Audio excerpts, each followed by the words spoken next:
KHOU 11 News at 6 starts now. Prescription drug take-back day. For the first time ever, more than just medication was being collected. A 19-year-old man killed on the northwest side. Police searching for suspects and a motive. But we begin with the Houston Astros looking to even up the World Series in a crucial Game 4. We have live team coverage. Welcome to our webcast, everyone. I'm Ron Trevino. If all goes well, the World Series will be tied at 2 games apiece after tonight. Let's get this party started with sports anchor Jason Bristol at Nationals Park up in Washington. Red, white, and blue and orange. Once again, those are the colors here at the World Series outside Nationals Park. Let me show you what's happening out here. The Nationals, certainly a lot of fans coming in, but this team also has some statues of some of the greats in Washington baseball history. This, Walter Johnson, one of the greatest pitchers ever. Up here, Josh Gibson, Negro League legend, power-hitting catcher. And then you have Hondo. Who's Hondo? Well, that is Frank Howard. Frank Howard was 6'7", and this man hit 237 homers as a member of the Washington Senators. So yes, he was a big dude. And speaking of big guys, hey look, it's former Major League Scout Jeremy Booth. All right, Jeremy, the Astros, bullpen day, ideally, what can Houston hope to get out of Jose Urquidy? You know, first of all, Jose Urquidy is the right guy to throw the ball tonight. I mean, we saw what Zach Greinke was able to do with keeping these guys off balance last night. Followed up with Urquidy, get one time through the lineup, 3 innings. If you get 4, you're really happy, but 3 innings is a good night. Could this be a bad night, though, for Houston, knowing that they're going to run out a lot of relievers and Washington has Patrick Corbin? Yeah, but let's start with the good news. The good news is that no matter what, they get a Game 5, right? They got through last night to get to tomorrow. Tonight, however, with bullpen nights, you got to scratch and claw. You know, there's no real comfort zone you can feel with another pitcher going out every inning and every inning and every inning against a guy like Patrick Corbin, who's got $240 million and to be a winning pitcher and be in this moment right now. So Corbin's going to extend the game a little bit. He's going to go deep. He's going to shorten it for his bullpen. He's going to make it long on Astros hitters. That's what he does. Everything's going to have to be a fight tonight for the Astros to get to even the series up at 2-2. So that is the situation here at Nationals Park as the Astros are taking on the Washington Nationals in Game 4. All right, thank you so much, Jason. Turning now to the fans, Larry Seward joining us live from Nationals Park in Washington. Hey, Larry. Hey, Ron, outside center field right now. Most people inside the stadium, but Astros fans, you guys ready for this? Yeah. Astros fans here, ready to cheer them on. Before, during batting practice, we saw some. They're doing their best to root on the Stros. They brought their props, they're dressed, trying to root them on. Listen. Earlier, while the Nats are taking batting practice, look who I found in the corner of the stadium, the power of La Pina. And look, they've even got the signs. You guys are pumped and dressed for the occasion. You got it. We're really excited for tonight. Why are you more excited tonight than you were last night? Was there some nervousness coming into this thing? I feel relieved that we are not going to see ourselves lose tonight. We are definitely not losing tonight, and when I say that, I mean the series. But bottom line, we won a game. They're back, they're confident, and La Pina is probably going to walk this one off. Now your jersey, you got to explain. This has some dirt. You didn't drop that on the way in. No. This is actually Yuli's game-worn jersey from Players Weekend. And you're not concerned about wearing that for the game? I have 2 jerseys, but I'm hoping he'll sign it. You know what? I love the guy. If the dirt washes off in the rain, I'll ask the guys to rub it on the floor and pretend like it's real, you know? For the jealous Astros fans that are back in Houston or wherever they are right now that want to be here. Yeah. What do you tell them about the environment, and what are you going to do to help the team bring this home? We're going to be loud. We're going to be orange. We're proud to be from Houston, and we love our team. We're going to yell and scream. It's Orange Alert. Well, I'll tell you, there was a section above the dugout just down there last night. It looked like a mini Minute Maid Park, all right? So hopefully the Astros fans can do their part. The team, we know they're going to do their part. Back here live about a half an hour away from first pitch. Trust me, Astros fans, you guys pumped up? Yeah! Let's go Astros! You hear it, Ron. We're ready. Hope you're ready. Back to you. Oh, I'm totally ready. I got my new orange tie. All right, thank you so much, Larry Seward up in Washington. And as always, there are Astros watch parties all over Houston. David Gonzalez is live outside our Avenida Studios downtown where Papa John's Pizza is hosting a bash. Hey, David, how are the fans and how's the pizza?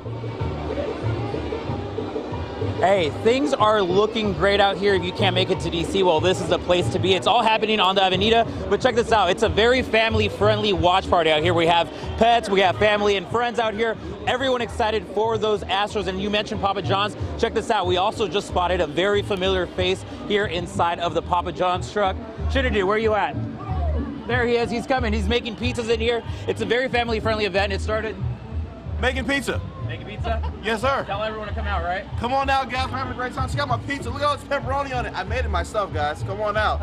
Great time. Excuse me, I gotta get back to work, guys. Gotta make more pizzas. And this thing started at 5. Of course, the game is at 7 o'clock, 7:08. So check this out. This whole area is going to be decked out for fans to come out and support the Astros. We have live music. Like I mentioned, it's a very family-friendly event. We have cornhole, but the best part is check out these giant TVs where you'll be able to root for the Astros. The big question is, will the Astros be able to tie up this series? But all the fans out here are very excited. Of course, come out here and support your Astros as they hopefully tie the series up against the Nationals. Back to you, Ron. All right, thank you so much, David Gonzalez, live downtown at our Avenida studios. Let's take you back to last night for a moment. This is an aerial shot of Minute Maid Park, all lit up in honor of the Astros' victory in Game 3. Let's hope there's a repeat performance tonight.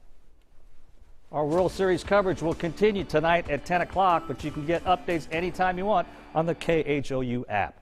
New tonight, a Texas Southern University police officer injured in a crash on a feeder road. We've learned the officer is hospitalized in stable condition. He collided with a motorcycle on Beltway 8 feeder at South Post Oak. No word on the biker's condition. The cause of the crash is under investigation. Also new, National Drug Take-Back Day, and for the first time, the DEA is accepting vapes and e-cigarettes along with prescription medications. Chris Costa explains why they're doing this and what they hope to achieve. This location at Fort Bend ISD collects hundreds of pounds of unused prescription medication every time they hold this event. But this time, the DEA is also collecting vapes and e-cigarettes. They're not prescription medications, but people say they are a health problem. Bottles full of prescription drugs. We are keeping it away from our kids and out of our environment. That's the next generation of a take-back. Mary Kiernan is a drug and alcohol counselor for Fort Bend ISD. She knows the grip addiction can have on kids. If we can stop 1 to 100 kids from getting involved in any kind of drugs, I've done my job. During the last DEA Drug Take-Back Day in April, Texas led the country in total weight of meds collected, more than 92,000 pounds. Pills the DEA says could have been misused or stolen. We do have a problem here. It's not as big as the Northeast, but there is a problem, and it's a growing trend throughout America, and we're trying to address the problem. For the first time in 18 of these take-back days, the DEA is now accepting vapes and e-cigarettes after a nationwide outbreak of severe lung illness tied to the products. In Harris County alone, 4 teens and 2 young adults have developed that illness. The city of Houston reported another 4. There's a Jewel. One mom who did not want to be on camera turned in 2 of her daughter's devices. Like everyone else, we want to encourage a safe, healthy lifestyle. All of this gets boxed up, weighed, and burned. Mary hopes offering to take back vapes too will help curb the outbreak. Kids are listening, whether we think they are or not, they are listening. They're hoping more people will turn in vapes and e-cigarettes when they hold this event again in April. In Sugar Land, Chris Costa, KHOU 11 News. Authorities are searching for a killer on the Northwest Side. A 19-year-old man was shot to death outside a home on Cypress Bay Drive. Police say the victim was in his garage when a car drove up. The young man went to the car in the street. Apparently, he argued with the people inside the car and someone shot him. Investigators are hoping surveillance video from nearby homes will help them identify the suspects. All right, 6:41 now on your Saturday night. Let's check in with Blake. Awesome weather. Beautiful afternoon out there. After starting off overcast, I told you not to worry about those clouds. Because they did burn off, didn't they? Water doesn't burn, but okay. yes, they did move on out. 68 degrees, that high temperature, despite those clear skies out there. And those clear skies are going to allow those temperatures to drop pretty quickly tonight, down into the 40s. Could easily become the coldest night of the year of the season so far. Here's a live look out over the West Loop. This is going to be the Galleria area. You can see just a beautiful afternoon out there. There's downtown in the foreground, or in the background. You can see, look at those colors going from whites to pinks to blues. It is a beautiful evening out there. 67 degrees. We're going to see these temperatures drop pretty quickly. We're already down to 64 degrees in Conroe, 67 degrees in Sugar Land, same there on Galveston Island. That actually represents a 14 to 15 degree increase in the temperature over this time yesterday. We still have those northwesterly winds, 3, 8, 7, 12 miles an hour, so a little bit of a breeze out there, but all in all, a perfect evening. Not much going on here locally. Big storm system wrapping up, pushing through Chicagoland, down through St. Louis. You can see that curlicue shape with that cold front pushing right through Georgia into the Carolinas, and that is going to continue to sweep all the rain out to the east. 47 in Chicago right now, 56 in Omaha, 62 in Oklahoma City. Look at the cold air building over the Mountain West, where it is currently 26 degrees in Casper versus 72 in Denver. That is a serious cold front draped out there across the west. That front will not make it to us. However, there is a reinforcing front that will develop, and that is going to drive in some very chilly air just in time for Halloween, it looks like. So it looks like most of the kids will be bundled up in coats and sweaters this year over those costumes. All right, future track temperatures. Again, we're going to see these temperatures drop pretty quickly. By the time we get to 10 o'clock tonight, we are at 56 degrees, dropping on down into the 40s for many areas by the time we get to 7 o'clock. The model showing 51 at Bush. I think that's easily could be 47 or 48. Showing 49 in Conroe, more like 45, 46 for you folks. 49 out in Brenham, 53 in Pearland. The bottom line is when you wake up tomorrow morning and head to Sunday services, it is going to be a very chilly start to the day. Highs should top out in those mid to upper 70s under those crystal clear skies. Speaking of crystal clear skies, we take you through tomorrow into your Monday as well. We may see a few scattered clouds and try to work their way back into the forecast heading into late tomorrow night and into Monday, but all in all, we're really not looking for big rain chances until we get to Wednesday. You'll notice that these temperatures are on their way up, 80 Monday and Tuesday, 82 degrees on Wednesday, but then a very strong cold front pushes on through Wednesday night into early Thursday morning.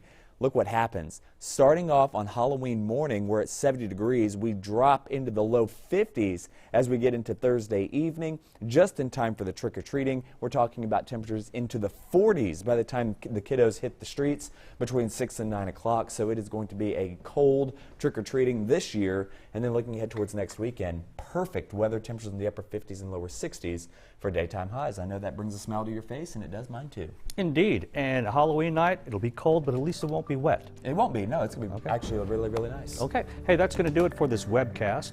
For all the good folks here at KHOU, I'm Ron Trevino. We're standing for Houston, and we'll see you tonight on TV at 10 o'clock.